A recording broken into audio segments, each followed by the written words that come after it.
Is the ceasefire between Israel and Hamas showing signs of strain? While humanitarian aid has been entering Gaza since the truce took effect on the 10th of October, Israel is now threatening to restrict supplies after Hamas failed to return the bodies of all 28 deceased hostages by Monday as agreed. Hamas says it's struggling to locate all the bodies, an issue well acknowledged by mediators, who say the months of fighting have made recovery efforts difficult. As of Thursday morning, 9 bodies have been returned. Yet threats to cut supplies have raised concerns amongst aid agencies. So food is obviously incredibly urgent. We need to stop that famine, stop the levels of starvation that we've seen. Medical supplies urgently needed inside Gaza. I'm very worried about tents. We have winter coming, so we need shelter. We want thousands of trucks a week through all the crossings. It should happen now.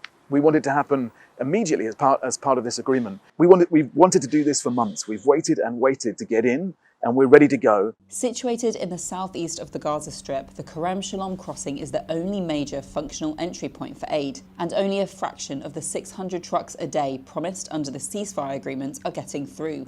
Now, reports are emerging of rising food prices as Palestinians stockpile essentials, fearing the ceasefire may not hold. Meanwhile, the Rafah crossing, a key international border between Egypt and southern Gaza, remains closed.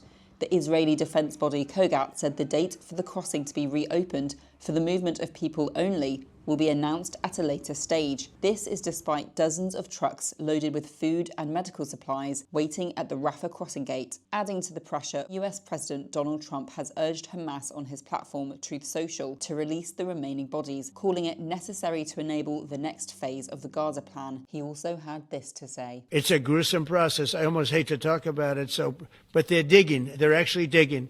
There are areas where they're digging and they're finding a lot of bodies. With Hamas restating their commitment to the ceasefire deal, the focus now falls back to Israel on whether it will uphold its aid obligations. But as Tom Fletcher warns, the test is that we have children fed, that we have anesthetics in the hospitals for people getting treatment, that we have tents over people's heads, that we have kids. We're trying to get 700,000 kids back into school and back into education, and that we start to rebuild trust and hope for the future.